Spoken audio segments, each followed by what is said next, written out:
All are fine. We'll continue with the embryology lectures and we'll discuss today the female reproductive cycles. In this lecture, we'll discuss the hormonal control of the reproductive cycles, the female reproductive cycles, that is the ovarian cycle and the menstrual cycle, how the follicles they develop in the ovaries, the process of the ovulation, the formation of the corpus luteum, and the different phases of the menstrual cycle.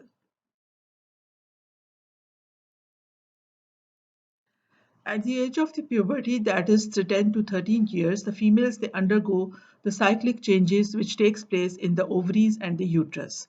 The ovarian cycle in the ovaries and the menstrual cycle, which are the changes which takes place in the uterus.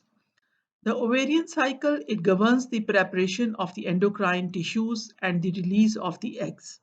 Whereas the menstrual cycle, it governs the preparation and maintenance of the uterine lining, and these cycles they occur concurrently and are coordinated over a period of 22 to 30-day cycle with an average length of 28 days.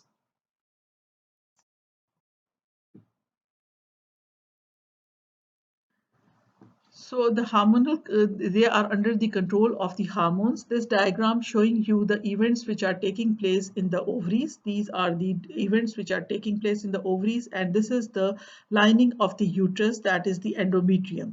So the uterine wall consists of the endometrium, the myometrium, and the perimetrium, which we have discussed in the previous lectures. So this is the wall showing you the endometrial changes of the uterus. So under the release of the gonadotrophin releasing hormone, which is released from the hypothalamus, the pituitary gland releases the follicle stimulating hormone and the luteinizing hormone from the anterior pituitary gland. These follicle stimulating hormone, they are responsible for the growth and the proliferation of the follicles in the ovaries. Now this follicular phase of the ovary, it corresponds with the proliferative phase of the endometrial wall of the uterus, in which the wall it proliferates and grows rapidly.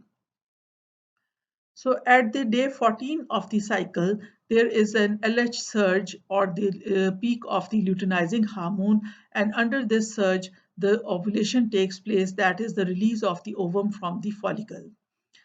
And this after that, the release of the ovum, if the ovum is implanted into the, it goes into the uterine tube, and then the ovaries enters into the luteal phase, in which there is the formation of the corpus luteum. Now this corpus luteum, it will secrete the hormones, the progesterone and the estrogens, and they are responsible for the maintenance of the wall of the uterus. So this corpus luteum is first the hemorrhagic corpus luteum is formed, and then it is the late corpus luteum is formed. So if the fertilization takes place and the implantation takes place in the uterine wall or the endometrium, then this corpus luteum it forms the corpus luteum of the pregnancy. Whereas if the implantation does not take place, then the degeneration of the corpus luteum takes place and the endometrium undergoes the ischemic phase. And then again the menstrual phase, and there is the sloughing off of the endometrial wall, and it forms the corpus albicans or corpus atritic and corpus albicans. So the cycles which are taking place, the changes which are taking place in the ovaries, they correspond with the changes which takes place in the endometrial wall of the uterus. So we'll discuss these phases one by one. So this is showing you the ovarian cycle. The ovarian cycle consists of three phases. The follicular phase, which it comprises of 12 to 14 days. Then is the pre-ovulatory phase, and which is of 3 days, and then is the luteal phase, 14 to 16 days, and this average length of all of the ovarian cycle is the 27 to 29 days in a healthy woman. Now this diagram showing you the mature follicular phase, and this is the pre-ovulatory and ovulatory phase, and then it enters into this luteal phase.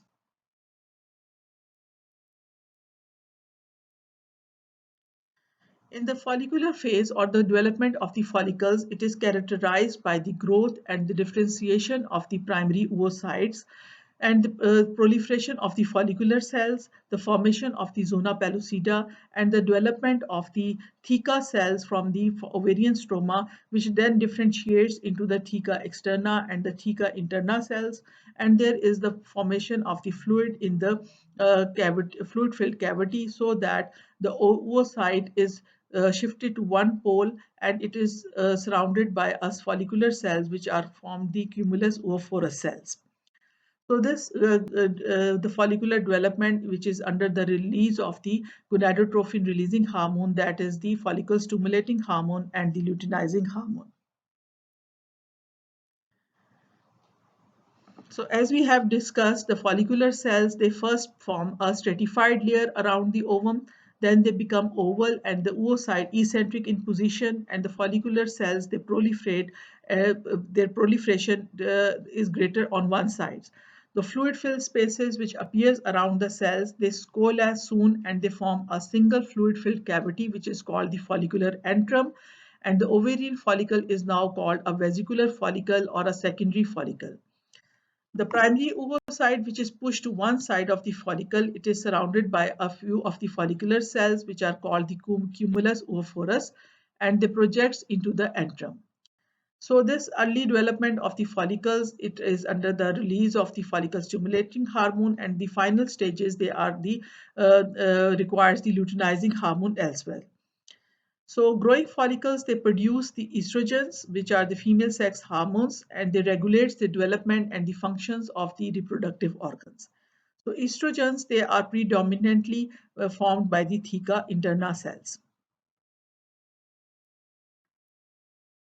This is the whole of the events of the ovarian cycle, which we have discussed. So this is the primordial follicle with the growth of the follicular cells around them. Then they grow rapidly from the simple cuboidal epithelium to the cells, they proliferate, and the follicular cells from the ovarian stroma, they also surrounds this growing follicle. So these layers from single cuboidal epithelial layers, they form the multiple layers of the epithelium, and the follicular cells, they also surround them. Then there is also the formation of the zona pellucida around this secondary oocyte. Now you can see that the fluid-filled cavities appears in this the follicle, so secreted by these follicular cells, and they form a antral follicle, and this coalesce and they forms a single cavity, and which is called the antrum, and the follicle is called the Graafian follicle or the antral follicle. The surrounding stromal cells, which are forming the theca cells, they differentiates into the theca interna and the theca externa cells. Now, because of the fluid-filled cavity, these follicular cells and the secondary oocyte is shifted to one pole, and this follicular cells which are surrounding this secondary oocytes, they form the cumulus oophorus. Now, this is the event showing you the release of the ovum from this follicular cells, which is called the ovulation. And the released ovum, along with the cumulus oophorus cells, is picked up by the fimbriated end of the uterine tube. So we'll discuss the process of the ovulation now. So ovulation under the influence of the follicle stimulating hormone and the LH surge, that is the luteinizing hormone, around the mid-cycle or the 14th day of the follicle, produces a slight bulge or a cystic swelling over the ovarian surface. Now you can see here that a cystic swelling appears under the influence of these hormones and by the projection of this follicle over the surface of the ovary. Then a small oval avascular spot, the stigma, is seen on the swelling. Before the ovulation, the oocyte and the some of the cells, the cumulus oophorus, they detach from the inside of the distended follicle. At the ovulation, the surge of LH release, the stigma balloons out, forming a surface vesicle that is ruptured, expelling the oocyte along with the follicular fluid to the exterior into the peritoneal cavity. The oocyte is covered by the zona pellucida and one or more layers of the follicular cells, which radially arrange themselves and they are called the corona radiata cells. So signs of the ovulation, they include the Mittelschmerz or the intermenstrual pain and the basal body temperature rise slightly. So the time of the ovulation and the succeeding menstrual bleeding is constant, whereas the time between the ovulation and the preceding menstruation is highly variable, and it depends upon how long the follicle needs to mature. Now, in each ovarian cycle, only one follicle matures and is released from the follicular cells. So one ovum is released in each ovarian cycle. Now you can see this follicular fluid along with the cumulus ovophorus cells. They are released into the peritoneal cavity. This is a uterine tube with the fimbriated end. The fimbriated end of the uterine tube, they cover the ovarian surface, and they capture the released ovum from the peritoneal cavity, and along with the fluid, they through the peristaltic movements of the uterine tube, it is transferred towards the ampullary part of the uterine tube.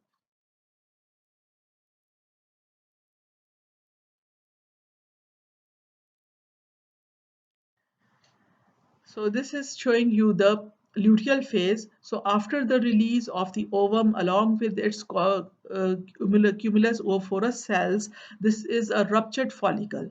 Now this ruptured follicle, it will forms the corpus luteum, and the ovaries enters into the luteal phase.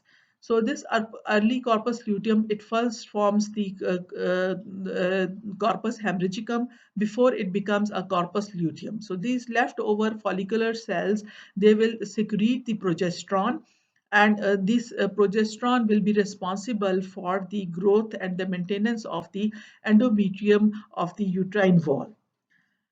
So, if the oocyte is not, and this luteal cells, these corpus luteal follicular cells, they are filled with the fat. So, if the zygote is formed, fertilization takes place, and the zygote is, and the blastocyst is implanted into the uterine endometrium, then this corpus luteum, it will forms the corpus luteum of the pregnancy. And will be responsible for the production of the progesterone during the pregnancy, and up to the 8 weeks of the pregnancy till the placenta is formed. So this will form the corpus luteum of the pregnancy if the fertilization takes place and the zygote is implanted, blastocyst is implanted into the endometrial wall of the uterus.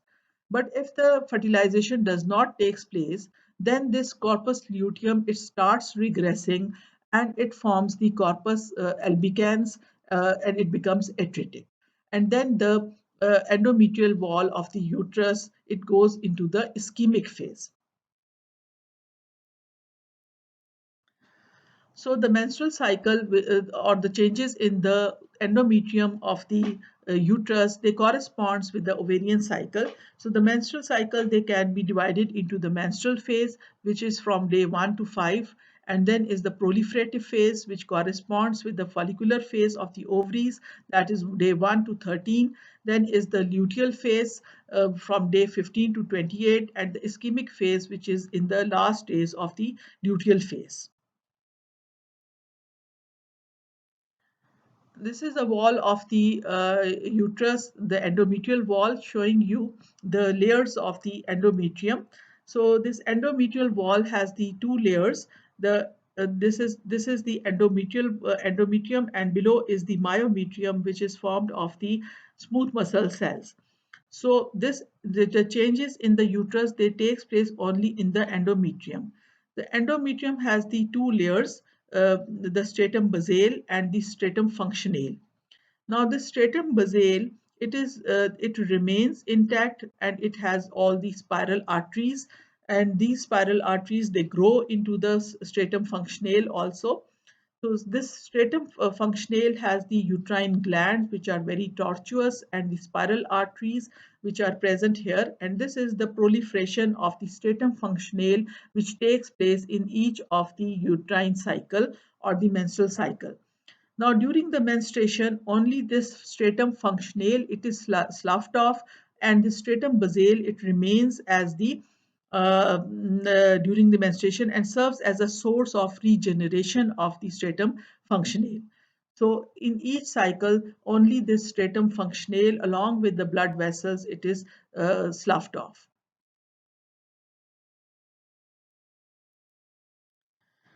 So this is all the events showing you this the menstrual the phase, which is from day 1 to 5. In this phase, the menstruation occurs and it lasts for the fifth day of the menstrual cycle. And in this during this phase, the uterus sheds its this endometrium or the stratum functionale of the endometrium, along with the blood vessels and the fluid which exists through the vagina into the in the form of the menstrual fluid. The cramps, they are caused in the abdomen, and by the contraction of the uterus and the abdominal vessels, so that this menstrual fluid is expelled out. So after that, it enters into the proliferative phase. So this is the all of the cycle the days, they are seen. They are corresponding with the follicular phase or the proliferative phase of the endometrium, which corresponds with the follicular phase of the ovarian cycle. So the follicular phase or the proliferative phase, from the day 1 to 13, it begins as the first day of menstruation, but it lasts till the 13th day of the menstrual cycle. And during this phase, the endometrium thickness increases in the wall of the uterus, and under the influence of the follicle stimulating hormone and the luteinizing hormone, they stimulates the follicles to grow in the ovaries, and one of these egg cells, they begin to mature in a sac-like structure called the follicle, and at the 14th day it reaches the maturity, and ovulation takes place. While the egg cell matures, its follicle secretes the hormones that is the estrogens. They stimulates the uterus to develop a lining of the blood vessels and tissues, the endometrium. So ovulation phase, which occurs under the luteinizing hormone at the day 14, and then it enters into the luteal phase, that is 15 to 28. So formation, functioning, and the growth of the corpus luteum. The egg cells they release during the ovulation phase stays in the fallopian tube for 24 hours. So if fertilization does not occur, the corpus lutea it degenerates, estrogen and progesterone level they falls, and the secretory endometrium it enters into the ischemic phase. So again the menstruation takes place. So this is the summarized diagram showing you all the hormonal events, the ovarian cycle and the endometrial cycle. So this is a very good diagram, so you can understand all these events from this diagram. So this is the endometrial wall, which we have discussing these menstrual phases. So menstrual phase from day 1 to 5, then is the proliferative phase, which is also called the follicular phase, as it corresponds with the follicular development of the ovarian cycle. And in this, the proliferative phase, under the influence of the follicle stimulating hormone and the luteinizing hormone, the endometrial wall grows rapidly. Now, these hormones, the estrogens and the progesterones, they are secreted by the follicular cells, and they are also responsible for the maintenance of the endometrial wall, and the secondary sexual characteristics of the females. So this is showing you the 14th, at the 14th day there is an peak of the luteinizing hormone, which is called the LH surge. So at this peak, the ovum is released. The release of the ovum from the follicular cells is called the ovulation. So after the ovulation, the ovarian cycle it enters into the luteal phase, and this is also the luteal phase of the endometrial wall of the uterus. So if this oocyte is fertilized in the ampullary part of the fallopian tube and the zygote is formed, this zygote is transferred through the uterine tube into the uterine cavity. There it is called the blastocyst, and then blastocyst is implanted into the uterine wall. So if this implantation takes place, then this corpus luteum, it will form the corpus luteum of the pregnancy, and it will continue secreting the progesterone. So you can see here the estrogen levels they slowly falls, whereas the progesterone level they are high. So this progesterone will be responsible, which is secreted by the corpus luteum, for the maintenance and the of this endometrial thickness. So this corpus luteum of the pregnancy, if pregnancy occurs, it remains secreting the progesterone up till the 8 weeks till the placenta is formed. But if the oocyte is not fertilized and the implantation does not take place, then what happens that this corpus luteum, it starts regressing and it forms the corpus albicans. And this progesterone level, it slowly drops. So as this is the progesterone level and the estrogen level, they drops, this endometrial wall or the it undergoes the ischemic phase. And in this ischemic phase, what happens that these blood vessels, they are constricted, the ischemia takes place, and because of the ischemia, they are sloughed off, and they uh, uh, again enters into the menstrual phase, that is the menstruation takes place. So these are all the events of the female reproductive cycles, which are the ovarian cycle and the menstrual cycle. So the ovarian cycle and the menstrual cycle, they correspond with each other under the influence of the hormones which are secreted by the hypothalamus and the anterior pituitary gland.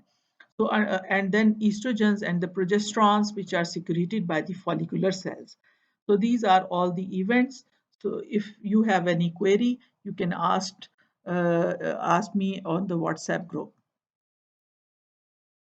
Thank you.